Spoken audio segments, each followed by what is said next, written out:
उत्तरांचल राज्य मुख्यतः दो पर्वतीय क्षेत्रों गढ़वाल और कुमाऊं से मिलकर बना है। कुमाऊं को प्राचीन समय से कुमांचल कहा जाता है।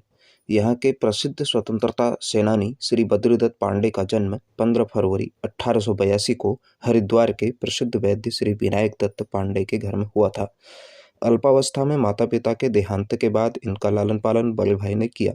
अल्मोड़ा में पढ़ते समय इन्होंने स्वामी विवेकानंद, महामना मदन मोहन मालवीय तथा एनी बेसेंट जैसे महान लोगों के भाषण सुने। बड़े भाई की मृत्यु हो जाने से इन्होंने शिक्षा अधूरी छोड़कर 1902 में सरगुजा राज्य में नौकरी करनी पड़ी। इसके बाद उन्होंने नैनीताल में अध्यापन और चक्राता देहरादून की सैनिक कार्यशाला में भी काम किया। 1908 में उन्होंने नौकरी छोड़ दी। पत्रकारिता में रुचि होने से प्रयाग के लीडर तथा देहरादून के कॉम्पोलिटन पत्रों में काम करने के बाद 1913 में उन्होंने अल्मोड़ा अखबार निकाला। जनता की कठिनाई तथा शासन के अत्याचारों के बारे में विस्तार से छापने के कारण कुछ ही दिन में यह पत्र लोकप्रिय हो गया। इससे सरकारी अधिकारी बौखला उठे। उन्होंने इसे जमानत के नाम पर एक बड़ी राशि जमा करने को कहा। बद्रीदत्त ने यह राशि नहीं दी और समाचार पत्र बंद हो गया। 1918 की विजयादशमी से बद्रीदत्त जी ने शक्ति नामक एक नया पत्र प्रारंभ कर दिया।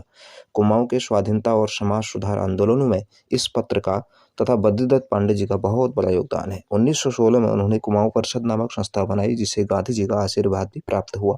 1920 में इसके काशीपुर अधिवेशन में पहाड़ में प्रचलित कुली और बेगार जैसी कुप्रथाओं को समाप्त करने के प्रस्ताव पारित किए गए।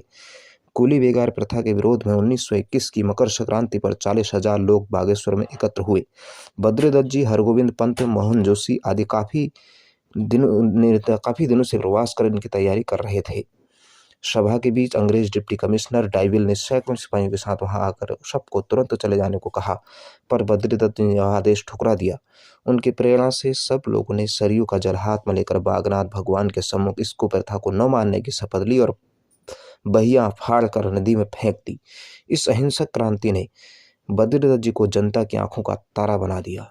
लोगों ने उन्हें कुमांचल केसरी की उपाधि दी और 2 स्वर्ण पदक प्रदान किए। 1962 में चीन युद्ध के समय उन्होंने वे पदक राष्ट्रीय सुरक्षा कोष में दे दिए। स्वाधीनता आंदोलन में वे 5 बार जेल गए। स्वाधीनता से पूर्व और बाद में उत्तर प्रदेश विधानसभा और 1955 में संसद के सदस्य भी बने। बद्रीदत्त जी के जीवन में बहुत उतार चढ़ाव आए। बरेली कारावास के समय इनके पुत्र तारकनाथ जन्माष्टमी के दिन वाराणसी में नहाते समय नदी में डूब गए। वह प्रयाग से बीएससी कर रहे थे। यह सुनकर मुंबई में रह रही इनकी पुत्री जयंती ने आत्मदाह कर लिया। इनकी धर्मपत्नी भी बेहोश हो गई, पर बद्रीदत्त ने संयम नहीं खोया। उन दिनों वे कुमाऊं का इतिहास लिख रहे थे। उन्होंने अपने दुखों को इस पुस्तक के लेखन में विसर्जित कर दिया। यह शोधार्थियों के लिए आज भी एक महत्वपूर्ण और संदर्भ ग्रंथ है। 13 जनवरी 1965 को बद्रीदत्त जी का देहांत हुआ। उनका दाह संस्कार बागेश्वर में सरयू के तट पर किया गया, जहां से उन्होंने देश की स्वाधीनता और कुली बेगार प्रथा के विरोध में अहिंसक क्रांति का शंखनाद किया था।